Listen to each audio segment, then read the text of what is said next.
Hello and আসসালামু আলাইকুম। এই ভিডিওতে পবিত্র কোরআনের আলোকে হাদিস এবং ফিকহ সম্পর্কিত কিছু প্রশ্নের বিস্তারিত উত্তর দেব। এ বিষয়ে আমার অবস্থান পরিষ্কার করব এবং এ নিয়ে আমার নিজের কিছু প্রশ্ন রাখব।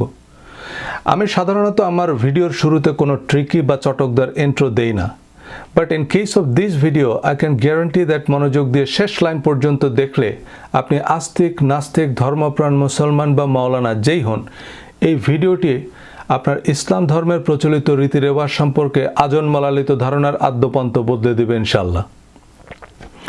মাইন্ড ম্যানেজমেন্ট সিরিজে ডায়ালগ উইথ এন এথিস্ট শিরোনামে নাস্তিক সহকর্মী নোয়ার সাথে কথোপকথনের মাধ্যমে আমাদের মনোজগতে ধর্ম বিশ্বাস অবিশ্বাসের প্রভাব ব্যাখ্যা করার চেষ্টা করেছি। ভিডিও ডিসক্রিপশনে সে ভিডিও লিঙ্ক দেয়া আছে, যেখানে সংকলিত, সংগৃহীত বা বর্ণিত হাদিস পালনের বাধ্যবাধকতা নিয়ে প্রশ্নবোধক আলোচনা করেছি, কারণ কোরআনি মুসলমানদের জন্য আল্লাহর পক্ষ থেকে clear, complete and detailed guidance. এবং এই ভিডিওতে আমি রক সলিড হার্ডকোর লজিক দিয়ে, ক্রিস্টাল ক্লিয়ার রেফারেন্স দিয়ে একেবারেই নিরপেক্ষ, নির্মোহ বিশ্লেষণের মাধ্যমে এটা সন্দেহাতীতভাবে, প্রশ্নাতীতভাবে প্রমাণ করব ইনশাআল্লাহ। এবং আমি বিশ্বাস করি ধর্মের নামে অধর্মের চর্চা বা দিনভর পণ্ডশ্রমের আগে গভীর মনোযোগ দিয়ে সবারই এই ভিডিওটি দেখা দরকার। আমি ব্যক্তিগতভাবে ধর্ম নিয়ে কারোর সাথে বিতর্ক করি না। নোয়ার সাথে আমার কথোপকথনটা ডিবেট ছিল না, ছিল ডায়ালগ বা ডিসকাশন। ডিবেট মানে সেখানে জয় পরাজয়ের একটা ব্যাপার থাকে, নিজের জানা বা বিশ্বাসকে এস্টাবলিশ করার একটা প্রচেষ্টা থাকে। ডায়ালগ বা ডিসকাশনের উদ্দেশ্য বেটার আন্ডারস্ট্যান্ডিং। সুতরাং ডিবেট ওদের এই ভিডিওতে কমেন্ট করার দরকার নেই, আপনাদের আগাম ওয়াক ওভার দিয়ে দিলাম। যারা সত্য জানতে সচেষ্ট, পরিচিত বৃত্তের বাইরে ভাবতে প্রস্তুত, ডিসকাশনে অংশ নিতে চান, আপনার মতামত, সংযোজন, নতুন দৃষ্টিভঙ্গি বা রেফারেন্স যোগ করবেন, যা আমাদেরকে আরও সমৃদ্ধ করবে।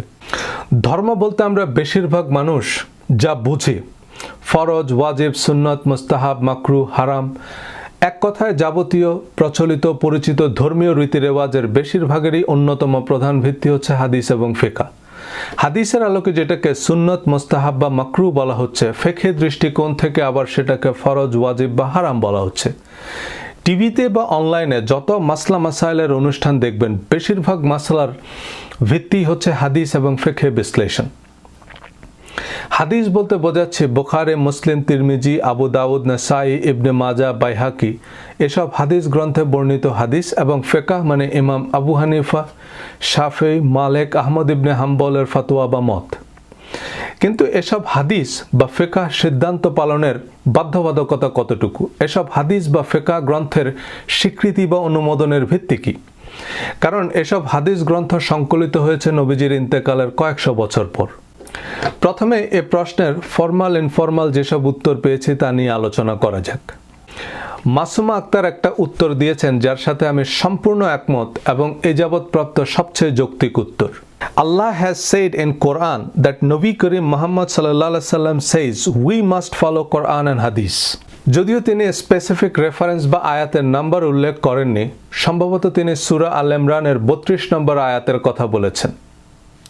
কুল আতিউল্লাহ ওয়া রাসূল, হে নবী আপনি বলুন আল্লাহ ও রাসূলের আনুগত্য করো। এর আগের আয়াতটিও প্রাসঙ্গিক, অর্থাৎ সূরা আল ইমরানের 31 নম্বর আয়াত। কুল ইন কুনতুম তুহিব্বুনাল্লাহ ফাত্তাবিউনি, হে নবী আপনি বলুন যদি তোমরা আল্লাহকে ভালোবাসো তবে আমার অনুসরণ করো। সুতরাং এটা সন্দেহাতীতভাবে প্রমাণিত যে নবীজির আনুগত্য এবং তার সিরাত ও সুন্নতের অনুসরণ বাধ্যতামূলক। কিন্তু নবীজির সিরাত ও সুন্নতের নির্ভুল, নির্ভেজাল বিবরণ কেবলমাত্র কোরআনেই আছে। আমরা হাদিস বা সুন্নত বলতে নবীজির কথা, কাজ এবং অনুমোদনকেই বুঝি। তো নবীজি কি বলেছেন, কি করেছেন, কি করতে নিষেধ করেছেন বা কি অনুমোদন দিয়েছেন? আল্লাহ নবীকে যা বলতে বলেছেন, যা করতে বলেছেন বা যা করতে নিষেধ করেছেন, তাই না? সূরা আল ইমরানের এই দুটি আয়াতের শুরুতে কুল শব্দটি এসেছে, যার অর্থ বলুন। অর্থাৎ আল্লাহ নবীকে বলেছেন হে নবী আপনি বলুন। কোরআনে এমন শত শত আয়াত আছে যাতে আল্লাহ নবীকে বলতে বলেছেন, তেলাওয়াত করতে বলেছেন, আদেশ করতে বা নিষেধ করতে বলেছেন। শুধু কুল শব্দটি কতগুলো আয়াতের শুরুতে এসেছে ধারণা করতে পারেন? 332টি আয়াতের শুরুতে। এবং এর অনেক ক্ষেত্রেই পরের আয়াতগুলো আগের আয়াতেরই ধারাবাহিকতা। আর পুরো কোরআন জুড়েই তো আল্লাহ নবীকে উদ্দেশ্য করে বলেছেন আপনি এটা করুন, আপনি এটা করবেন না। যেমন ফাআম্মাল ইয়াতীমা ফালা তাকহার, আপনি ইয়েতিমের প্রতি কঠোর হবেন না। ওয়া আম্মা সাইলা ফালা তানহার, আপনি প্রশ্নকর্তা বা সাহায্য প্রার্থীকে ধমক দিবেন না। ওয়া আম্মা বিনিআমাতি রাব্বিকা ফাহাদ্দিস, আপনি আপনার প্রতিপালকের অনুগ্রহ বর্ণনা করুন। এমন করবেন না অনেক অনেক উদাহরণ দেয়া যাবে। সুতরাং নবীজির কথা কাজ অনুমোদনের স্পষ্ট বিবরণ কোরআনেই আছে। এবারে কমেন্টের দ্বিতীয় অংশ। Namaz is not mentioned in Quran because the word namaz is Farsi, but in Arabic it's salat, that is mentioned in Quran. এটা অবশ্য ভিন্ন প্রসঙ্গ। আমিও একই কথাই বলেছি যে কোরআনে যেহেতু সালাত শব্দটা আছে, তার ফার্সি নামাজ নাম দেওয়ার প্রয়োজন ছিল না। প্রসঙ্গত কোরআনে 82 বার সালাতের কথা আছে, এর মধ্যে 79 বারই সালাত শব্দ দ্বারা আমাদের প্রচলিত নামাজকে বোঝানো হয়নি। সালাত নিয়ে পরবর্তী কোনো ভিডিওতে বিস্তারিত আলোচনা করব। Hadith was not a book, but people had mentioned hadith similar to Quran. That's how all this imams had written those hadith. অর্থাৎ সাহাবীরা হাদিস মুখস্থ করে রেখেছিলেন, যা কয়েক জেনারেশন পর ইমাম বুখারী, মুসলিম, তিরমিজি প্রমুখ ইমামরা সংগ্রহ এবং সংকলন করেছেন। কিন্তু এটা ঐতিহাসিক সত্য, রিলিজিয়াস ট্রুথ না। ঐতিহাসিক সত্য পলিটিক্যালি মোটিভেটেড, টুইস্টেড, ফ্যাব্রিকেটেড, তাই তা ডিবেটেবল ফ্যাক্ট, অ্যাবসোলুট ফ্যাক্ট না। হিস্টোরিক্যাল এভিডেন্স রিক্রিয়েট করা যায়, ডেস্ট্রয় করা যায়, টেম্পার করা যায়। আমাদের মুক্তিযোদ্ধারা এখনো অনেকেই জীবিত, তবে এর নির্ভেজাল সত্য জানা কঠিন। মুক্তিযুদ্ধ নিয়ে আওয়ামীপন্থী মুক্তিযোদ্ধারা বই লিখেছেন, বিএনপিপন্থী মুক্তিযোদ্ধারাও লিখেছেন, গোলাম আজম নিজামীও লিখেছেন। মুক্তিযুদ্ধে অংশ নেয় ইন্ডিয়ান, পাকিস্তানি জেনারেল, সাংবাদিকরাও লিখেছেন। ইউরোপ আমেরিকার অনেক রাজনৈতিক বিশ্লেষক, শিক্ষক, গবেষক, কূটনৈতিকরাও লিখেছেন। সবাই যার যার দৃষ্টিকোণ, ব্যক্তিগত, রাজনৈতিক ও জাতীয় স্বার্থের ভিত্তিতেই মুক্তিযুদ্ধকে মূল্যায়ন করেছেন। এখন আপনি কোনটাকে সত্য বলে মানবেন? যেটা আপনার ইন্টারেস্ট সার্ভ করে। আর রিলিজিয়াস ট্রুথ মানে এটা আমাকে বিশ্বাস করতেই হবে, তা আমার ইন্টারেস্ট সার্ভ করুক বা না করুক, তা আমার বোধগম্য হোক বা না হোক। আলিফ লাম মিম এর অর্থ কি জানি না, কিন্তু এটা যে কোরআনের অংশ তা অবিশ্বাস করার কোনো সুযোগ নেই। এক বা একাধিক সাহাবীর বরাত দিয়ে ইমাম বুখারী বা ইমাম বাইহাকি যা বলেছেন তাকে নবীজির বক্তব্য হিসাবে বিশ্বাস করা এবং সেসব বর্ণনাকে কোনো ধর্মীয় বিধিনিষেধের একমাত্র ভিত্তি হিসাবে মানা কি আমাদের রিলিজিয়াস অব্লিগেশনের মধ্যে পড়ে? আমাদের রিলিজিয়াস অব্লিগেশন কি? আমানতু বিল্লাহি ওয়া মালাইকাতিহি ওয়া কুতুবিহি ওয়া রাসূলিহি, আল্লাহর উপর বিশ্বাস, তার ফেরেশতাগণের উপর বিশ্বাস, তার কিতাবসমূহের উপর বিশ্বাস এবং তার রাসূলগণের উপর বিশ্বাস। এখন যে কয়জন নবীর নাম কোরআনে উল্লেখ আছে, এর বাইরে স্পেসিফিক কাউকে নবী হিসাবে বিশ্বাস করা বা ঘোষণা দেওয়ার কোনো অবকাশ কি আছে? যে কয়জন ফেরেশতা বা আসমানি কিতাবের উল্লেখ আছে, এর বাইরে কোনো কিছুকে বিশ্বাস বা অনুমোদনের এখতিয়ার কারও আছে? নবীজির হাদিস বর্ণনাকারী সাহাবী বা সংগ্রহ সংকলনকারী ইমামদের কি কোরআন অনুমোদন দিয়েছে? হযরত আনাস রাদিয়াল্লাহু তাআলা নামে আদৌ কোনো সাহাবী ছিলেন এবং তিনি সত্যবাদী, বিশ্বস্ত ছিলেন, এটা বিশ্বাস করা কি আমাদের ধর্মীয় বাধ্যবাধকতার মধ্যে পড়ে? তাহলে তো বলতে হবে আমানতু বিল্লাহি ওয়া মালাইকাতিহি ওয়া কুতুবিহি ওয়া রাসূলিহি ওয়া আসহাবিহি ওয়া আবু হুরায়রা ওয়া ইমাম বুখারী ওয়া শাফি ওয়া জাকির নায়েক ওয়া সজল ভাই আজমাইন। পবিত্র কোরআন লাওহে মাহফুজে সংরক্ষিত, যেখানে জিবরাইল আলাইহিস সালাম ছাড়া আর কোনো ফেরেশতারও অ্যাক্সেস নাই। জিবরাইল আলাইহিস সালামই একমাত্র ওহীবাহক ফেরেশতা, যার উপাধি হচ্ছে জিবরাইল আমিন। আমিন অর্থ সত্যবাদী, বিশ্বস্ত। অর্থাৎ আল্লাহ তার মেসেজ ক্যারি করার জন্য সবচেয়ে বিশ্বস্ত ফেরেশতাকে নির্বাচন করেছেন। আর মানুষের কাছে আল্লাহর মেসেজ পৌঁছে দেওয়ার জন্য একমাত্র মেসেঞ্জার অফ গড হচ্ছেন প্রফেট সাল্লাল্লাহু আলাইহি সাল্লাম। কখনো কি এমন হয়েছে যে নবীজি ঘুমাচ্ছিলেন, অসুস্থ বা ব্যস্ত ছিলেন, তো জিবরাইল মেসেজটা হযরত আয়েশা, হযরত আবু বকর বা আবু হুরায়রা রাদিয়াল্লাহু তাআলা আনহুর কাছে দিয়ে গেছেন? কোরআনের কোনো আয়াত কি হযরত আবু হুরায়রা বা হযরত ওমর রাদিয়াল্লাহু তাআলা আনহু থেকে বর্ণিত? না। তাহলে তাদের বর্ণিত তথ্যের উপর ভিত্তি করে অনেক ফরজ, ওয়াজিব বা হারাম প্রচলিত, যা কোরআনে ঘুণাক্ষরে উল্লেখ নেই। এমনকি লক্ষ লক্ষ সাহাবী, তাবি এবং তাবে তাবেইনদের কথা, কাজ, অনুমোদন ও হাদিস। বাংলাদেশে আহলে হাদিসের সবচেয়ে বড় আলেমদের একজন শেখ আব্দুর রাজ্জাক বিন ইউসুফ বলেছেন, প্রায় 3 লাখ জাল হাদিস আছে। হাদিসের প্রয়াত অধ্যাপক ডক্টর আব্দুল্লাহ জাহাঙ্গীর স্যারের বই হাদিসের নামে জালিয়াতি এখনও ইন্টারনেট সার্চ করে পিডিএফ কপি ডাউনলোড করে পড়তে পারেন। স্বদেশ প্রেম ইমানের অঙ্গ, এক ওয়াক্ত নামাজ না পড়লে 80 হোক বা দোজখের আগুনে পুড়তে হবে, এমন অনেক বহুল প্রচলিত হাদিস জাল। নবীজির পথে কাটা দেয়া বুড়ির গল্পকে আব্দুর রাজ্জাক বিন ইউসুফ সম্পূর্ণ বানোয়াট গল্প বলেছেন, অথচ হজে গেলে আপনাকে সে বুড়ির বাড়িতে নিয়ে যাবে। ভাগ্য ভালো হলে বুড়ির সাথে দেখাও হতে পারে। বিদায় হজ্জের যে ভাষণকে হাদিসের আরেকটি বড় ভিত্তি হিসাবে মানা হয়, সে বিদায় হজ্জের ভাষণের ট্রান্সক্রিপ্ট কে লিখেছেন? জ্ঞান অর্জনের জন্য চীন দেশে যাও, প্রত্যেক মুসলিম নরনারীর জন্য জ্ঞান অর্জন ফরজ। প্রায় প্রত্যেক মুহাদ্দিসরা এই হাদিসগুলোকে জাল বা বানোয়াট হাদিস বলেছেন। হাদিসের বিশুদ্ধতা নির্ণয়ে বড় বড় মুহাদ্দিস মুফতিদেরই গলদঘর্ম অবস্থা। এই যে হানাফি, মালিকি, শাফি, হাম্বলি, এত এত মাযহাব, উপমাযহাব, তরিকা, ফেরকা, এর ভিত্তি কি? যে হাদিসকে একজন সহিহ বলছেন, আরেকজন ইমাম বা পীর সেটাকে জয়ীফ বা জাল বলছেন। শুধু জাল হাদিসে যদি হয় 3 লাখ, এর ভিতর থেকে জয়ীফ, হাসান, সহিহ হাদিস বের করা কেমন কঠিন ব্যাপার।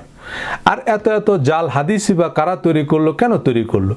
এসব হাদিসের ভিত্তিতে নতুন দল উপদল তৈরি, নতুন নতুন রীতি রেওয়াজ চালু, নতুন নতুন বিধিনিষেধ আরোপ করে স্বতন্ত্র মাযহাব প্রবর্তন, নতুন নতুন তরিকা বা দরবার খুলে বসা, নতুন রাজনৈতিক অর্থনৈতিক মতবাদ প্রবর্তন করা, রাষ্ট্র ক্ষমতায় যাওয়া, on and on and on. যাদের তরিকার সপক্ষে কোনো হাদিসও কমন পড়েনি, তারা অগত্যা জনৈক বাদশাহ, জনৈক বুজুর্গের বরাত দিয়ে বহুত ফায়দা হাসিলের নানান কিচ্ছা কাহিনী বানিয়ে নিচ্ছেন, যদিও এই জনৈক বুজুর্গের কোনো নাম, ঠিকানা, পোস্টাল কোড, ফোন নম্বর কিছুই নাই। আহলে হাদিসের লোকেরা ফিকহি বিশ্লেষণ বাদ দিতে মাযহাবের ইমামদের মত প্রত্যাখ্যান করেছেন। তারা কেবল কোরআন ও হাদিস পালনের পক্ষপাতী। কিন্তু আহলে হাদিসের সবচেয়ে বড় 3 জন পণ্ডিত, নাসিরউদ্দিন আলবানী, আব্দুল্লাহ ইবনে উসাইমিন, আব্দুল আজিজ ইবনে বাজ, এদের মধ্যে কমপক্ষে 400 বিষয়ে মত পার্থক্য আছে। এর কারণ কি? ওই যে হাদিস কোনটা সহিহ কোনটা জাল। নবীজির ইন্তেকালের পর মুসলিম বিশ্বের ক্ষমতা ও আধিপত্য নিয়ে অভ্যুত্থান পাল্টা অভ্যুত্থান বিষয়ক ইসলামের ইতিহাসে বহুমুখী বর্ণনা আছে। প্রথম 4 জন খলিফাকে আমরা সুন্নি মুসলমানরা রাশিদুন খলিফা বা প্রপারলি গাইডেড খলিফা হিসাবে বিশ্বাস করি, যদিও এ সম্পর্কে শিয়া বা খারেজিদের বিশ্বাস সম্পূর্ণ উল্টা। কিন্তু খোলাফায়ে রাশিদিনের পর উমাইয়ারা প্রায় 100 বছর মুসলিম বিশ্ব শাসন করে। এ উমাইয়া বা ইয়াজিদরা ছিল সম্পূর্ণ সেকুলার। তারা বাইজেন্টাইনদের আদলে রিলিজিয়াস অ্যাডমিনিস্ট্রেশন ব্যবস্থা গড়ে তোলে এবং তারই অংশ হিসাবে শরিয়া আইন প্রণয়ন করে। এসব আইন মূলত বর্তমান জননিরাপত্তা, ডিজিটাল নিরাপত্তা আইনের মতো ক্ষমতার নিরাপত্তা আইন। বর্তমান সৌদি আরব, ইরান বা তালেবান আফগানিস্তানে এসব আইন জনগণের সব মৌলিক অধিকার হরণের হাতিয়ার। এরপর আব্বাসীয় শাসনামল, ওসমানী বা অটোম্যান সাম্রাজ্যের সব খলিফারাই সৎ, সত্যবাদী, বিশ্বস্ত বা অবিসংবাদিত ছিলেন? অবশ্যই না। পারস্য বা তুর্কিরা? প্রশ্নই ওঠে না। ক্রুসেডের সময় মুসলিম সাম্রাজ্যের বেশিরভাগ অঞ্চল খ্রিস্টানদের দখলে চলে যায়। বহুবার বহুভাবে ক্ষমতার পালা বদল হয়। চেঙ্গিস, মঙ্গল, গজনি, কামাল পাশা, পার্সিয়ান, তুর্কি, ইয়েমেনি, মধ্য এশিয়ান, ধর্মের ঊর্ধ্বে কত কত রাজনৈতিক শক্তির উত্থান পতন। এ সময় মুসলমানদের বিভক্ত করার জন্য, বিভ্রান্ত করার জন্য নানাভাবে চেষ্টা করা হয়। ধর্ম বিশ্বাসকে ডিলিউট করা হয়, পলিউট করা হয়। আল কায়দা, আইসিসের মতো ভ্রান্ত স্বার্থান্বেষী অনেক মহলকে নানাভাবে মদত দেওয়া হয়।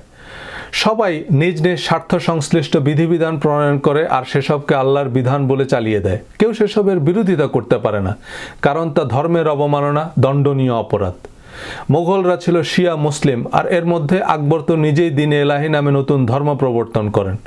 এমনকি নবাব আলীবর্দী খান, সিরাজউদ্দৌলা, মোহাম্মদ আলী জিন্নাহ, আল্লামা ইকবাল, শেখ সাদি, জালালউদ্দিন রুমি, আয়াতুল্লাহ খোমেনি, এরাও শিয়া মুসলমান, যাদেরকে আমাদের সুন্নি আলেমরা মুসলমানই মনে করে না। শিয়াদের সাথে বিয়েকেও বৈধ মনে করে না। ইসলাম তো শুধু একটা ধর্মই নয়, এটা একটা রাজনৈতিক শক্তি, একটা অর্থনৈতিক ব্যবস্থা। রাজনৈতিক অর্থনৈতিক স্বার্থ মানুষকে অন্ধ করে ফেলে। এখন আপনি হয়তো বলবেন সব হাদিস বা ফতোয়া তো রাজনৈতিক বা অর্থনৈতিক স্বার্থ সংশ্লিষ্ট নয়। নতুন কিছু রীতি রেওয়াজ বা বিধিবিধান আরোপ না করলে তো আপনার তরিকা বা দলই তৈরি হবে না, এবং বাকিদের গোমরাহ বলতে পারবেন না। এক তরিকার লোক আছে, তারা হলুদ খায় না, মানে হলুদ দেয়া যে কোনো তরকারিই হারাম। লাখ টাকা দিলেও তারা হলুদ দেয়া কোনো খাবার খাবে না। আরেক তরিকার লোকেরা স্যুট, টাই, দাড়ি, টুপি মিলিয়ে একেবারে সম্পূর্ণ লেটেস্ট ফিটেস্ট ব্লুটুথ বয়। এমন এক এক তরিকার এক এক রেওয়াজ। এসব হচ্ছে মনস্তাত্ত্বিক বিভাজন। কেউ হানাফি মাযহাব কায়েম করে, কেউ মওদুদি মাযহাব, কেউ আলবানি মাযহাব, কিন্তু দিন শেষে দান বাক্স, ডোনেশন, বাইতুল মাল বা ভোট চাই ভোটারের, দোয়া চাই সকলের। এবারে আরেকটি উত্তর নিচ্ছি। ইনি অবশ্য ফেক আইডি থেকে কমেন্ট করেছেন। ফেক আইডি থেকে কমেন্ট করাটা আমি পছন্দ করি না, কারণ আমি জানি না আপনি কে। আমার সালাসালের সম্পর্কের কেউ আমার সাথে রসিকতাও করতে পারে। তবে উনি মূলত দুটি ভিডিও লিঙ্ক শেয়ার করেছেন যেখানে বেশ কয়েকটি রেফারেন্স আছে। প্রথম ভিডিওটি মুফতি কাজী ইব্রাহিম হুজুরের। আমি ইউটিউব রুলস অনুযায়ী সে ভিডিওটি চালাতে পারছি না, তবে ভিডিও ডিসক্রিপশনে আমি লিঙ্ক দিয়ে দেব যাতে আপনারা সে ভিডিও দেখতে পারেন। ইব্রাহিম হুজুর বাংলাদেশের সবচেয়ে বিজ্ঞ মুহাদ্দিস ও মুফতিদের একজন, আল্লাহ ওনার মঙ্গল করুন। উনি হাদিসের সপক্ষে কোরআনের যে রেফারেন্সগুলো ব্যবহার করেছেন তার প্রথমটি সূরা হাশরের 7 নম্বর আয়াতের অংশবিশেষ, যে নবী যা দিয়েছেন তা গ্রহণ করো।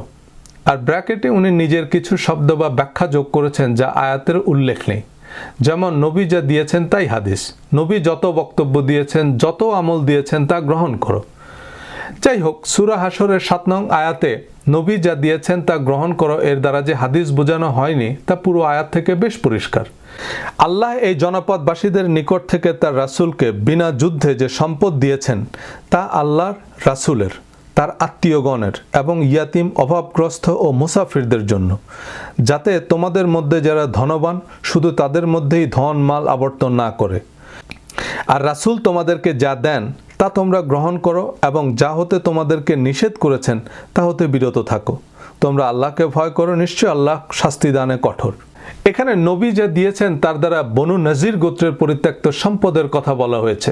মদিনায় 3টি ইহুদি গোত্র বসবাস করত, বনু কোরাইজা, বনু কাইনুকা এবং বনু নজির। এই বনু নাজির গোত্রের সাথে মুসলমানদের কার্যত যুদ্ধ করতে হয়নি। মুসলমানরা তাদের আবাসস্থল ঘেরাও করে রাখে। এক পর্যায়ে তারা আত্মসমর্পণ করে, সন্ধি করে এবং মদিনা ছেড়ে চলে যায়। এই বনু নাজিরের সম্পদ বন্টন নিয়ে সাহাবীদের মধ্যে বিরোধ তৈরি হয়, তখন এই আয়াত নাজিল হয়। এর আগের আয়াত থেকে অর্থাৎ সূরা হাশরের 6 নম্বর আয়াত থেকে এটা বেশ পরিষ্কার। আল্লাহ তাদের অর্থাৎ ইয়াহুদীদের নিকট হতে বিনা যুদ্ধে যে সম্পদ তার রাসূলকে দিয়েছেন তার জন্য তোমরা ঘোড়া ছুটাওনি, উটও নয়, কিন্তু আল্লাহ যার উপর ইচ্ছা তার রাসূলদেরকে কর্তৃত্ব দান করেন, আর আল্লাহ সর্ববিষয়ে সর্বশক্তিমান।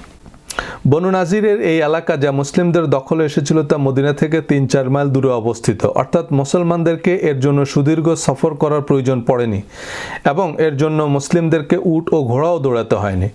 অনুরূপ যুদ্ধ করারও প্রয়োজন পড়েনি, বরং সন্ধির মাধ্যমে এই এলাকা জয় হয়েছে।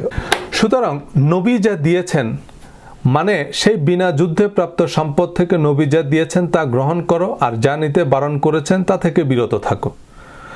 আর নবী যা দিয়েছেন তার অর্থ যদি হুজুরেরটাও নিই, নবীকে কোরআন শরীফ দিয়েছেন নাকি বুখারী শরীফ দিয়েছেন? হুজুর দ্বিতীয় যে রেফারেন্সটা দিয়েছেন সূরা আল ইমরানের 31 নম্বর আয়াত, কুল ইন কুনতুম তুহিব্বুনাল্লাহ ফাত্তাবিউনি, যেটা অলরেডি আলোচনা করেছি মাসুমা আপার কমেন্টে। যদিও হুজুর সে আয়াতের অনুবাদে নিজস্ব কিছু বক্তব্য বা বিশ্লেষণ যোগ করেছেন, আপনারা চাইলে সঠিক অনুবাদটা চেক করে দেখতে পারেন। তৃতীয় রেফারেন্স হিসাবে সূরা আদ-দোহার শেষ আয়াত, ওয়া আম্মা বিনি'মাতি রাব্বিকা ফাহাদ্দিস।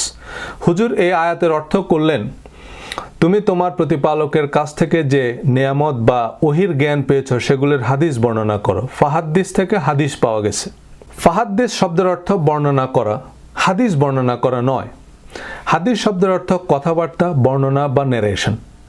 সূরা লোকমানের 6 নম্বর আয়াত, ওয়া মিনান নাসি মান ইয়াশতারি লাহওয়াল হাদিস লিয়ুদিল্লা আন সাবিলিল্লাহ। কিছু মানুষ আছে যারা মানুষকে আল্লাহর পথ থেকে বিচ্যুত করার জন্য অবান্তর হাদিস সংগ্রহ করে। এখানে লাহওয়াল হাদিস মানে অবান্তর কথাবার্তা, কিচ্ছা কাহিনী, ভিত্তিহীন বানোয়াট গল্প। যদিও এই আয়াতে লাহওয়াল হাদিস বা অবান্তর কথাবার্তা হিসেবে অনেকে উদরপিণ্ডি বুদরগাড়ে চাপিয়ে গান বাজনাকে হারাম করেছেন।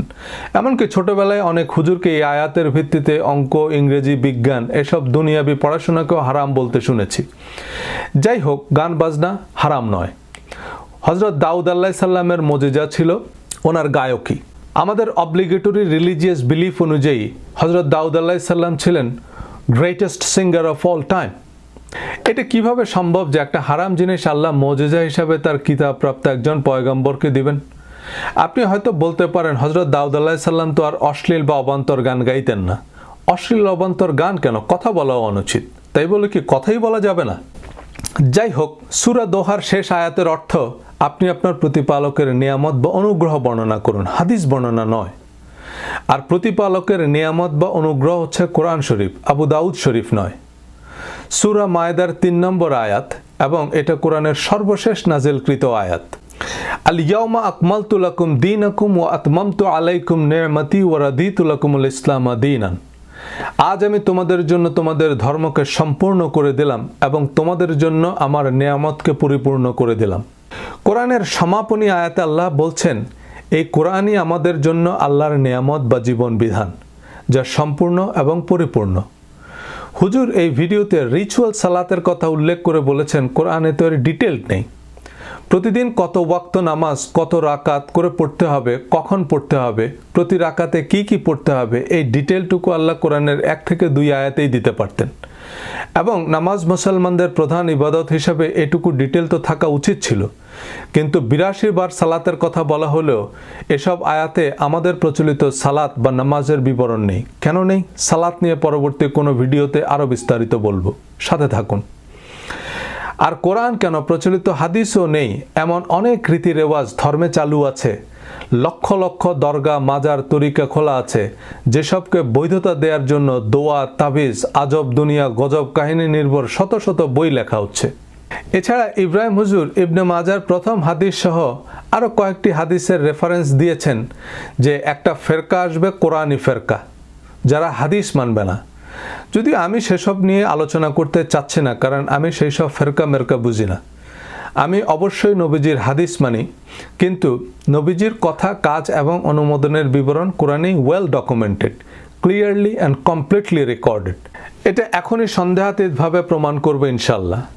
আর ইবনে মাজাহ নামে আদৌ কেউ ছিলেন কিনা বা তার বিস্তারিত সিরাত, চরিত্র বা সততা সম্পর্কে আমরা জানি না, এবং জানাটা জরুরিও নয়, কারণ তা বিশ্বাস করা আমাদের জন্য বাধ্যতামূলক তো নয়, অনুমোদিতও নয়। যেটা সন্দেহের ঊর্ধ্বে নয় তা জীবন বিধান হিসাবে প্রযোজ্য হতে পারে না। 90% জীবাণুমুক্ত পানি 100% পানিবাহিত রোগের কারণ। হাদিসের প্রয়োজনীয়তা বা উপযোগিতা নিয়ে যাবতীয় যুক্তি প্রমাণের সারাংশ হচ্ছে যে কোরআনে সবকিছু ক্লিয়ারলি, কমপ্লিটলি বা সবিস্তারে বলা হয়নি, কিন্তু এটা যে জলজ্জান্ত মিথ্যাচার, চলুন দেখি কোরআন কি বলছে। কোরআন যে clear, complete, detailed and full of wisdom, চলুন তার অকাট্য প্রমাণাদি নিয়ে আলোচনা করা যাক। সূরা বাকারা 2 নং আয়াত, যালিকাল কিতাবু লা রাইবা ফিহি হুদাল লিল মুত্তাকিন। This is the book about which there is no doubt, a guidance for those conscious of Allah. এই হচ্ছে সেই কিতাব যাতে বিন্দুমাত্র সন্দেহ নাই, মুত্তাকি বা আল্লাহর প্রিয় ভাজনদের জন্য হেদায়া বা গাইডেন্স। সো কোরআনে বিন্দুমাত্র সন্দেহ নাই, এতে জাল, জয়ীব, হাসান কোনো আয়াত নেই, এবং কোরআনই মুত্তাকিদের জন্য পথ প্রদর্শক। সূরা শুআরা 2 নম্বর আয়াত, these are the verses of the clear book. এগুলো হচ্ছে সুস্পষ্ট কিতাবের আয়াত। মুবিন মানে স্পষ্ট, যেমন ফাতহুম মুবিন, সুস্পষ্ট বিজয়। সূরা নূর আয়াত 34, ওয়ালাকাদ আনজালনা ইলাইকুম আয়াতিম মুবায়্যিনাত, and we have certainly sent down to you distinct verses. আমি অবশ্যই তোমার উপর সুস্পষ্ট আয়াত নাজিল করেছি। সুতরাং কোরআনের অস্পষ্টতার অভিযোগ অবান্তর এবং মিথ্যাচার। সূরা ফুসসিলাত 3 নম্বর আয়াতে আরও বলা হয়েছে, কিতাবুন ফুসসিলাত আয়াতুহু, a book whose verses have been detailed. এই কিতাবের প্রতিটা আয়াত বিশদ, বিস্তারিত। সূরা আল-আনআমের 38 নম্বর আয়াত, মা ফাররাতনা ফিল কিতাবে মিন শাইইন, we have not missed anything in the book, or we have not neglected in the register a thing. আমি এই কিতাবে কোনো কিছুকেই বাদ দেইনি। সূরা নাহালের 89 নম্বর আয়াত, ওয়ানাজ্জালনা আলাইকাল কিতাবা তিবয়ানাল লিকুল্লি শাইইন ওয়া হুদা ওয়া রাহমাতাও ওয়া বুশরা লিল মুসলিমিন, and we have sent down to you the book as clarification for all things and as guidance and mercy and good news for the Muslims. আমি তোমার উপর এই কিতাব নাজিল করেছি সকল বিষয়ের সুস্পষ্ট বিবরণ এবং মুসলমানদের জন্য গাইডেন্স, ক্ষমা ও সুসংবাদ হিসাবে। সুতরাং কোরআন বিশদ বা বিস্তারিত নয়, এটা মিথ্যা কথা। এখন প্রশ্ন হচ্ছে, কোরআন কতখানি বিশদ? সূরা কাহাফের 109 নং আয়াতে আল্লাহ বলছেন, কুল লাউ কানাল বাহরু মিদাদাল লিকালিমাতি রাব্বি লানাফিদাল বাহরু ক্বাবলা আন তানফাযা কালিমাতু রাব্বি Say, if the sea were ink for writing the words of my Lord, the sea would be exhausted before the words of my Lord were exhausted. হে নবী, আপনি বলুন, যদি আমার প্রতিপালকের কথার তাৎপর্য লেখার জন্য সমুদ্রের পানিও কালি হয়, তবে সমুদ্রের পানি শেষ হয়ে যাবে, কিন্তু আমার প্রতিপালকের কথা বা শব্দের তাৎপর্য লেখা শেষ হবে না। এখানে কোরআন কিভাবে এত বিশদ যে সমুদ্রের পানি শুকিয়ে যাবে তার বিস্তারিত লিখতে, এটা সংক্ষেপে বলি। আমরা সবাই জানি আমাদের নবীজির মজিজা ছিল কোরআন শরীফ, অর্থাৎ কোরআনের সাহিত্যমান। যদিও নবীজির মজিজা সম্পর্কে অনেক ভিত্তিহীন বানোয়াট গল্প প্রচলিত আছে, যা নিরেট নির্বুদ্ধিতা এবং নবীজির অবমাননার শামিল। অন্য কোনো ভিডিওতে আরও বিস্তারিত বলবো। সে সময়ের আরবে ছিল সাহিত্যের জয় জয়কার। সাহিত্যের সেরা সময়ে সেরা সেরা কবি সাহিত্যিকদের আল্লাহ চ্যালেঞ্জ দিয়েছেন যে তারা যেন কোরআনের সমমানের সাহিত্য রচনা করে, কিন্তু তারা তা পারেনি। এখন রবীন্দ্রনাথ বা শেক্সপিয়ারের সাহিত্য বা পিকাসো ভিঞ্চির চিত্রকর্ম, সত্যজিতের চলচ্চিত্র আমরা মূল্যায়ন করতে পারবো না, সেটা আমাদের সীমাবদ্ধতা। কিন্তু একজন সাহিত্য বিশারদ, চারুকলা বা চলচ্চিত্র বিশেষজ্ঞ অবাক বিস্ময়ে তাকিয়ে থাকবেন। সে সময়ের বড় বড় কবি বা সাহিত্যিকরা কোরআনের সাহিত্যিক উৎকর্ষতায় অভিভূত হয়েছিলেন। সাহিত্যের একটা বড় মানদণ্ড হচ্ছে রূপকতা, অর্থের ব্যাপকতা, একেবারে যথার্থ শব্দের গাঁথনিতে উপযুক্ত বাক্য গঠন।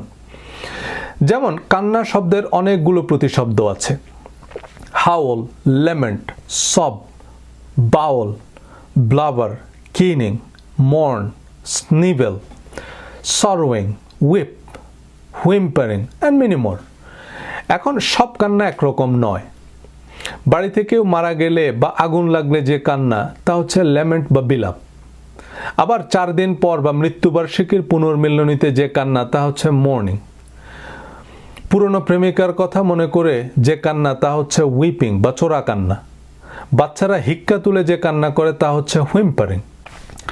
এখন একজন সাহিত্যিক জানে কোথায় কোন শব্দটা প্রয়োগ করতে হবে। সব জায়গায় ক্রাই শব্দটা ব্যবহার করলে আমরা কিভাবে বুঝবো যে উনি কোন কান্না বোঝাচ্ছে?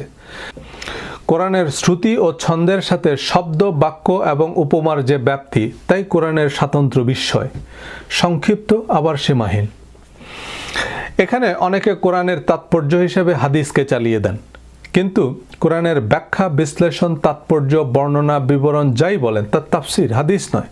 কোরআনের সাথে হাদিস বা অন্য কিছু মিশিয়ে নতুন সিদ্ধান্ত দেয়ার বা কোরআনের ওই আয়াত মানসুখ বা বাতিল বলা সম্পর্কে সূরা কাহাফ 27 নং আয়াতে বলা হয়েছে, and recite what has been revealed to you of the book of your Lord.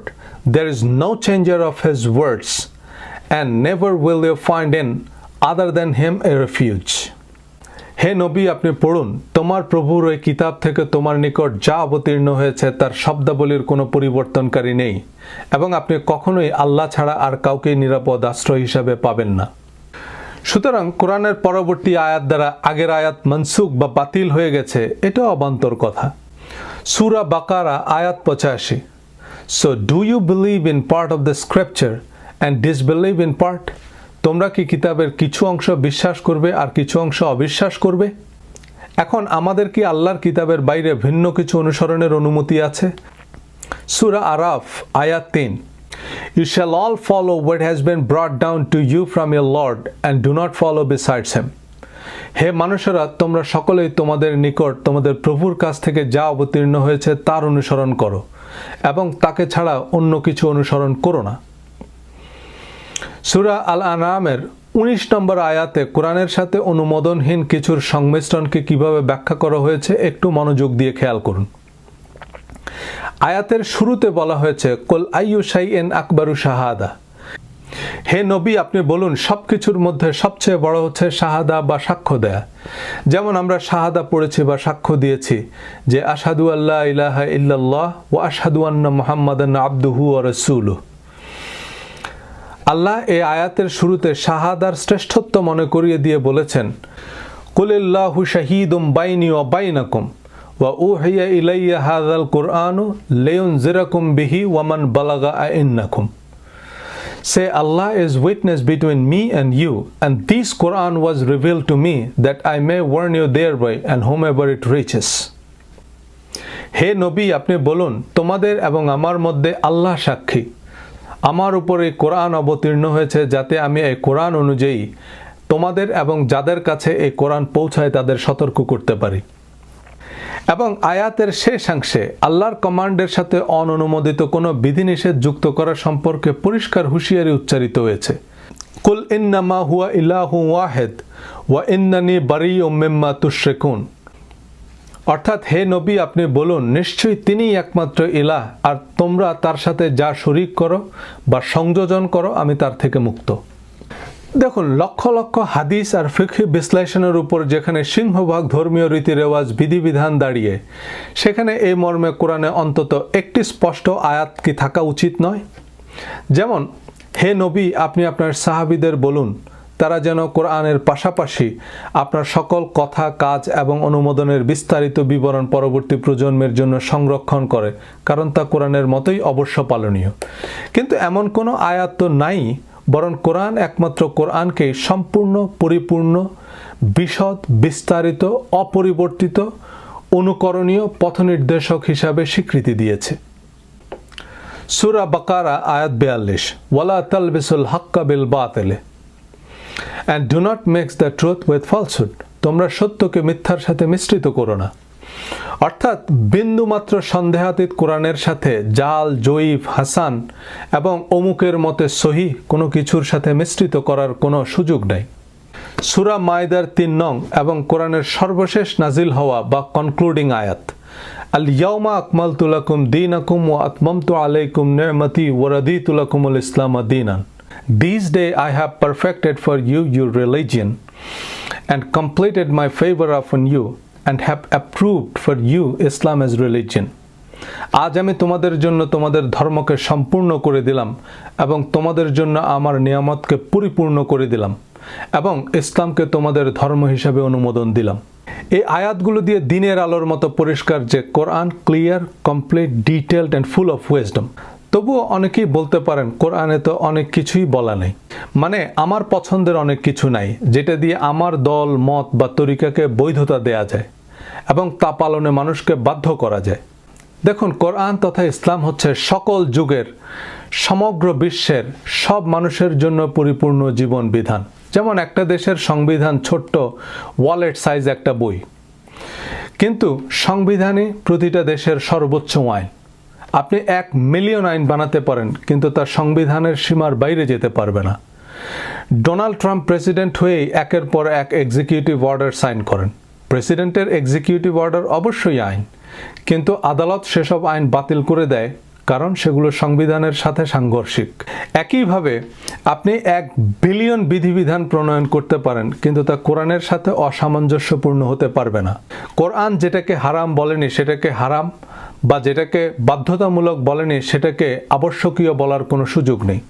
সূরা ইউনুস 59 নম্বর আয়াত, হে নবী, আপনি বলুন আপনার প্রতি যা অবতীর্ণ হয়েছে তাতে আপনি কোনো কিছুকে হালাল বা কোনো কিছুকে হারাম বলার কোনো সুযোগ কি আছে? বলুন আল্লাহ আপনাকে সে অনুমতি দিয়েছে, না আপনি আল্লাহর নামে কিছু বানিয়েছেন? আপনি কোরআনের বহির্ভূত যাবতীয় রীতি রেওয়াজ ধর্ম থেকে বাদ দিলে ধর্ম বিরোধী প্রায় সব অভিযোগই ভিত্তিহীন হয়ে পড়বে, কারণ যারা ধর্মের সমালোচনা করছে তারা মূলত ধর্মের নামে যেসব প্রচলিত চর্চা তারই সমালোচনা করছে। আপনি অবশ্যই দাড়ি রাখতে পারেন, দাড়ি পুরুষের সৌন্দর্য, ব্যক্তিত্বের প্রতীক, দাড়ি রাখতে কোরআনে নিষেধ করা হয়নি। টুপি, পাগড়ি, আলখাল্লা আপনার রুচি পছন্দের হলে কোনো সমস্যা নেই, কিন্তু আপনি দাড়ি রাখাকে কি ফরজ বা ওয়াজিব বা ধর্মীয় বাধ্যবাধকতার মধ্যে ফেলতে পারেন? কারণ কোরআনে দাড়ি রাখতে বলা হয়নি। নবীজির দাড়ি ছিল বলে আমরা জানি, কিন্তু আবু জেহেলেরও ছিল, সব সাহাবীর যেমন ছিল সব কাফের মুশরিকদেরও ছিল। ক্রুসিফাইড যিশুর যেমন দাড়ি আছে, ইহুদি রাবাইদেরও দাড়ি আছে। যোগী, ঋষি, শিখ সব ধর্মের, এমনকি অধর্মের লোকেরাও ফ্যাশন বা সময়ের আবর্তে দাড়ি রেখেছেন বা রাখছেন। সময় ঘুরে এখন আবার দাড়ি রাখা, টাকনুর উপর প্যান্ট পরার ফ্যাশন এসেছে। তো দাড়ি কেবল ইসলাম ধর্মের প্রতীক হয় কিভাবে? একজন অবশ্য তোমরা আল্লাহর সৃষ্টিকে বিকৃত করো না এই আয়াতের ভিত্তিতে দাড়ি কাটাকে আল্লাহর সৃষ্টির বিকৃতি বলেছেন। তো এই যুক্তিতে তো চুল, মোচ, নখ কিছুই কাটা যাবে না। যারা হিজাব পরেন তাদের প্রতি শ্রদ্ধা সম্মান রেখে বলছি, হিজাব এবং নেকাব এই শব্দ দুটি কোরআনের যে আয়াতে এসেছে তার সাথে ড্রেস কোডের কোনো সম্পর্ক নেই। মহিলাদের ড্রেস কোড নিয়ে কোরআনে 6 সহস্রাধিক আয়াতের মধ্যে মাত্র 3টি আয়াত আছে, যার একটি নবীজির স্ত্রীদের জন্য স্পেসিফিক, যে তারা যেন মডারেট পোশাক পরেন because of their role in the society. বাকি দুটি আয়াতের একটি সূরা নূরের 31 নম্বর আয়াত, and tell the believing women to reduce some of their vision and guard their private parts. ইমানদার মহিলাদের বলুন তারা যেন তাদের দৃষ্টি সংযত রাখে এবং তাদের প্রাইভেট পার্টকে আবৃত রাখে। এখন ব্র্যাকেটে মহিলাদের চুলের আগা থেকে পায়ের পাতা পর্যন্ত প্রাইভেট পার্ট হিসেবে বিবেচনায় নিয়ে তাদের আপাদমস্তক ঢেকে রাখতে বলা হচ্ছে, কিন্তু এর ঠিক আগের আয়াতেই অর্থাৎ সূরা নূরের 30 নং আয়াতে হুবহু একই শব্দ একই কথা বলা হয়েছে পুরুষদের সম্পর্কে, and tell the believing men to reduce some of their vision and guard their private parts. 31 নম্বর আয়াতে অতিরিক্ত হিসাবে মহিলাদের বুক ঢেকে রাখতে বলা হয়েছে, which is very reasonable, and নিকটাত্মীয় ছাড়া অন্য পুরুষদের নিকট তাদের সৌন্দর্য প্রদর্শন করতে নিষেধ করা হয়েছে, এবং কেন করা হয়েছে তা অপর আয়াত থেকে পরিষ্কার। সূরা আহজাবের 59 নম্বর আয়াতে, that is more suitable that they will be known and not be abused. এটা উত্তম যাতে তাদের চেনা যাবে মানে এই যে তারা অভিজাত এবং স্বাধীন মহিলা, যাতে তারা অ্যাবিউজড বা বৈষম্যের শিকার হবে না। তৎকালীন আরবে দরিদ্র নিম্ন শ্রেণী বা কৃতদাসীরা যৎসামান্য কাপড় পরত, তাই তাদের বিভিন্ন রকমের টিজিং বা সামাজিক বৈষম্যের শিকার হতে হতো। হেড স্কার্ফ, আউটার গার্মেন্টস ছিল আভিজাত্য, তাই সেসব মহিলাদের আলাদাভাবে সমীহ করত। এমনকি পুরুষদেরও head scarf, outer garments, suit বা আউটফিট আভিজাত্য হিসেবেই বিবেচিত হয়। এখন ইউরোপ আমেরিকায় মুসলিমদের আইকনিক হিজাব পরলে বরং বৈষম্যের শিকার হওয়ার সম্ভাবনা আছে। ট্রেন স্টেশনে চলন্ত ট্রেনের নিচে ধাক্কা মেরে ফেলে দিচ্ছে এমন হেড ক্রাইম বাড়ছে। আর ইসলাম কোনো লিমিটেড কোম্পানি নয় যে আলাদা লেবেল বা লোগো থাকতে হবে। নবীজি সহ সাহাবীদের কারোরই নাম বা পোশাক নবুয়ত প্রাপ্তির পর বা ইসলাম গ্রহণের পর পরিবর্তন করা হয়নি। মুসলিম নারী পুরুষরা সমাজের শালীন মার্জিত হিসেবে বিবেচিত এমন পোশাকই পরতেন।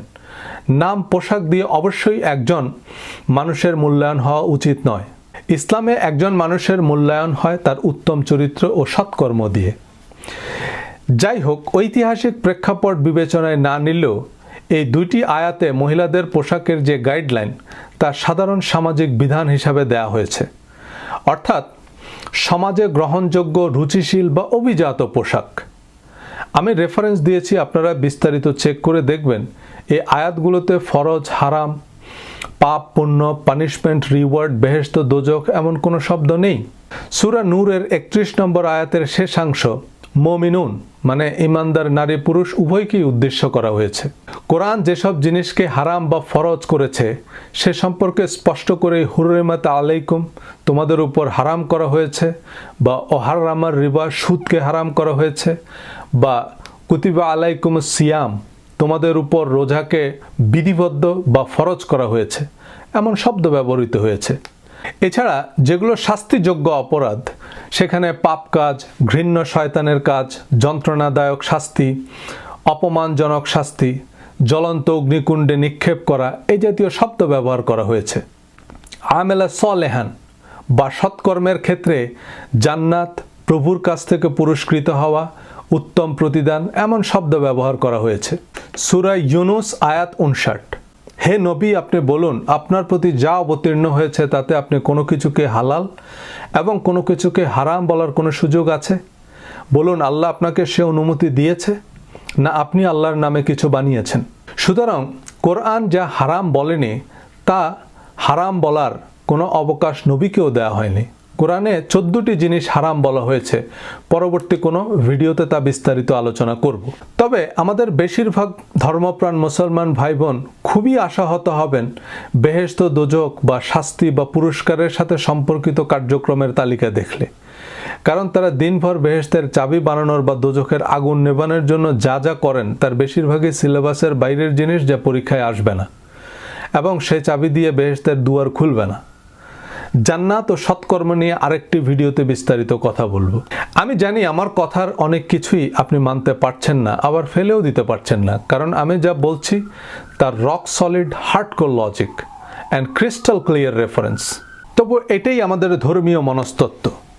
আমরা ধর্ম নয় চর্চা করি ধর্মের নামে আমাদের আশেপাশে সবাই যা চর্চা করে, বুঝতে পারলেও মানতে পারছি না, কারণ এতেই আমরা অভ্যস্ত। ফেক আইডিওয়ালা সেই ভাই আরেকটি ফেক আইডি থেকে ইনবক্স করেছেন, যেখানে আরেকটি ভিডিও লিঙ্ক দিয়েছেন। আমি সেই ভিডিও লিঙ্কও দিয়ে দিয়েছি ডেসক্রিপশনে। আমি এই ইংরেজ শায়খের বিশ্লেষণকে গুরুত্বের সাথে নিয়েছি, কারণ এতে যথেষ্ট যুক্তি আছে। তিনি সূরা আল ইমরানের 164 নং আয়াতের আলোকে নবীর 4টি দায়িত্বের উল্লেখ করে প্রচলিত হাদিসকে জাস্টিফাই করার চেষ্টা করেছেন। Certainly did Allah confer great favor upon the believers when He sent among them a messenger from themselves, reciting to them His verses and purifying them and teaching them the book and wisdom. এই আয়াতের আলোকে নবীর যে 4টি দায়িত্ব: 1. Reciting to them His verses, মানুষের কাছে আল্লাহর বাণী তেলাওয়াত করা বা পৌঁছে দেয়া, এবং আল্লাহর বাণী অবশ্যই কোরআন শরীফ, তিরমিজি শরীফ নয়, এবং নবীজি তা মানুষের কাছে যথার্থভাবে পৌঁছে দিয়েছেন।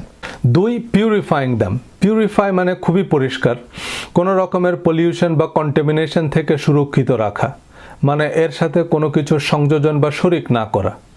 3. টিচিং দ্যাম, মানে কোরআন শিক্ষা দেয়া। তো কোরআন শিক্ষা দেওয়ার অর্থ হতে পারে কোরআনের মর্মার্থ, ব্যাখ্যা, বিশ্লেষণ বা তাফসির, কোরআনের সাথে সম্পর্কহীন বা অপ্রাসঙ্গিক কিছু নয়। 4. উইজডম বা হিকমা, অর্থাৎ প্রায়োগিক জ্ঞান শিক্ষা দেয়া। এখানে উইজডম বা প্রজ্ঞা বলতে এই শায়খ হাদিসকে বোঝাচ্ছেন, যে কোরআন হচ্ছে নলেজ আর হাদিস হচ্ছে উইজডম বা প্রজ্ঞা। আস্তাগফিরুল্লাহ। আল্লাহ কোরআনের নামে কসম করেছেন যে ইয়াসিন ওয়াল কোরআনিল হাকিম, প্রজ্ঞাময় কোরআনের শপথ। আল্লাহ বলছেন the Quran is full of wisdom, বাকিটুকু আপনাদের বিবেচনা। সূরা আনআম 114 নম্বর আয়াত, say shall I seek the source of law or wisdom elsewhere than God when it is he who has revealed this book to you which distinctly explains everything. বলুন, আমি কি আল্লাহ ছাড়া অন্যত্র আইন কানুন বা প্রজ্ঞা অন্বেষণ করব, যেখানে তিনি তোমার উপর এই কিতাব নাজিল করেছেন যাতে সবকিছু স্পষ্টভাবে ব্যাখ্যা করা হয়েছে। তিনি যুক্তি দিয়েছেন, the role of prophet wasn't like a mailman or a delivery person, that here is Quran, thank you, have a nice day. But this is not how Prophet handed over the Quran. The Quran was revealed throughout 23 years.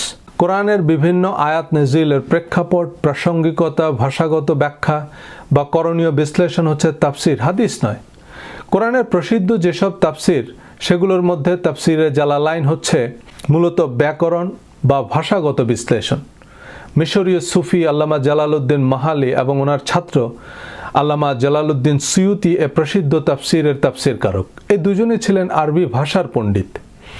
আবার আল্লামা জামাখশারির তাফসিরে কাশাফ মূলত ঐতিহাসিক chronology ভিত্তিক, কারণ জামাখশারি ছিলেন ঐতিহাসিক। আল্লামা মওদুদির তাফসির রাজনৈতিক বিশ্লেষণ, অর্থাৎ রাষ্ট্র, সমাজ বা পেশাগত জীবনে কোরআনের প্রায়োগিক বিশ্লেষণ। যদিও কোনো তাফসিরই চূড়ান্ত নয়, এসব বিশ্লেষণ তাফসির কারকের নিজস্ব অভিমত। এসব বিশ্লেষণ আমাদের বেটার আন্ডারস্ট্যান্ডিং এর জন্য, কিন্তু তাফসির হাদিসের মতো অপ্রাসঙ্গিক, বিচ্ছিন্ন, কোরআনের সাথে সামঞ্জস্যহীন, সুপারসিডিং বা কোরআনের পরিপন্থী কিছু নয়। শায়খের দ্বিতীয় রেফারেন্স, যা শুরুতে আলোচনা করেছে, সূরা আল ইমরানের 31 নম্বর আয়াত, কুল আতিউল্লাহ ওয়া রাসূল, আল্লাহ ও রাসূলের আনুগত্য করো।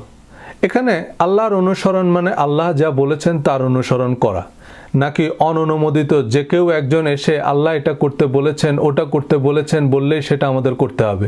একইভাবে রাসূল এই করতে বলেছেন, ওই করতে নিষেধ করেছেন, অনুমোদনহীন যে কেউ এসে বলে দিল, আর তার ভিত্তিতেই আমরা ধর্মীয় বিধিনিষেধ আরোপ করতে থাকলে তো যে কেউ হাদিস বানিয়ে তার দরগা, মাজার, তরিকা বা উগ্র সন্ত্রাসী গ্রুপগুলো তাদের কার্যক্রমকেও জায়েজ করে নিতে পারে, এবং ক্ষমতা বা শক্তি থাকলে ভিন্ন মতাবলম্বীদের কাফের ফতোয়া দিয়ে নির্বিচারে হত্যা বা নিধন করতে পারে। আর বাস্তবে হচ্ছেও তাই। সিয়াহ সিত্তা হাদিসের সবগুলো গ্রন্থ গ্রহণ করতে একটা আস্ত ট্রাক লাগবে, এর বাইরেও অসংখ্য হাদিস আছে। হাদিস লিটারালি এক্সাম্পল অফ ইনফিনিটি। একজন বলবেন এই হাদিস সহিহ, এটা না মানলে সে কাফের। আরেকজন বলবে এটা সম্পূর্ণ বানোয়াট, এটাকে হাদিস বললে সে জাহেল। কি বিপদ! শেষ পর্যন্ত আমার হুজুর, পীর বা ইমাম যেটাকে সহি বলবে সেটাই আমার কাছে সহি। তবে হ্যাঁ, বহুমুখী বিচার বিশ্লেষণের পর যে হাদিসগুলো সর্বসম্মতিক্রমে সহি বিবেচিত এবং কোরআনের সাথে সঙ্গতিপূর্ণ, সেসব হাদিসকে আমরা সাধারণ তথ্য বা ঐতিহাসিক সত্য হিসেবে মানতে পারি। কিন্তু কেবলমাত্র সেসব হাদিসের ভিত্তিতে ফরজ, ওয়াজিব বা হারামের বিধান আরোপ করা কোরআনের পরিপন্থী এবং কোরআনের সাথে শরীক করার শামিল বলে আমি মনে করি। আপনি হয়তো বলবেন, এত বড় বড় মুহাদ্দিসরা, মুফতিরা সারা জীবন লেখাপড়া করে কি সত্য উদ্ঘাটন করতে পারেনি? কারণ সারা জীবনের পড়াশোনা সত্যতার মাপকাঠি নয়। ভ্যাটিকানের পোপ, জিউইশ রাবাই, হার্ভার্ডের থিওলজির অধ্যাপকরা সারা জীবন ধর্ম বা স্রষ্টাকে নিয়ে পড়াশোনা করেও কোরআনকেই স্বীকৃতি দিচ্ছে না, হাদিস তো পরের বিষয়। হিন্দু ধর্মের পণ্ডিতরা তাদের লাইফ লং স্টাডি অ্যানালাইসিস পর এই সিদ্ধান্তে পৌঁছেছে যে বাবরি মসজিদের নিচে রাম মন্দির ছিল এবং তা ভগবান রামের জন্মস্থান, যদিও তাদের কাছে কোনো আর্কিওলজিক্যাল এভিডেন্স নাই। ইরানের আয়াতুল্লাহ ইমামরা সারা জীবন পড়াশোনা করে এই সিদ্ধান্তে পৌঁছেছেন যে কালেমার সাথে আলী অলিউল্লাহ না পড়লে এবং আবু বকর, ওমর, ওসমান সহ তাদের অনুগত সাহাবীদের ইয়াজিদ বা শিমারের মতো কাফের বিশ্বাস না করলে আপনি মুসলমানই না। আস্তাগফিরুল্লাহ। সুতরাং সংখ্যাগরিষ্ঠতা সত্যতার মাপকাঠি নয়। অন্ধভাবে সংখ্যাগরিষ্ঠকে অনুসরণ করলে আপনি পথভ্রষ্ট হবেন। সূরা আল আনআমের 116 নং আয়াতে আল্লাহ বলছেন, আর যদি তুমি দুনিয়ার অধিকাংশ লোকের কথা মতো চলো তাহলে তারা তোমাকে আল্লাহর পথ থেকে বিচ্যুত করে দিবে। তারা তো শুধু অনুমানের অনুসরণ করে এবং তারা কেবল অনুমান ভিত্তিক কথাবার্তাই বলে। বেশিরভাগ মানুষই বৃত্তের বাইরে, পরিচিত দিগন্তের বাইরে ভাবতে চায় না। তারা 50 বছর ধরে ছুটছে তো ছুটছে, কিন্তু 50টা মিনিট বসে ভাবতে চায় না কেন ছুটছে। এই বেশিরভাগের পছন্দ অনুযায়ী কথা বলতে পারলে ভিউ, লাইক বা হাততালি বেশি পাওয়া যায়, সহমত ভাই কমেন্ট পাওয়া যায়, কিন্তু মিলিয়ন মিলিয়ন ভিউ পাওয়ার জন্য ভিডিও বানাই না। বরং সম্ভব হলে আমি একটা চেকপোস্ট বসাতাম যাতে যে কেউ এই ট্রেনিং সিরিজে অ্যাক্সেস নিতে না পারে। আমি বিশেষ যোগ্যতার কথা বলছি না, তবে এই আলোচনা আমি তাদের জন্য করছি যারা গভীর মনোযোগী এবং মাথা খাটাতে আগ্রহী। ধন্যবাদ।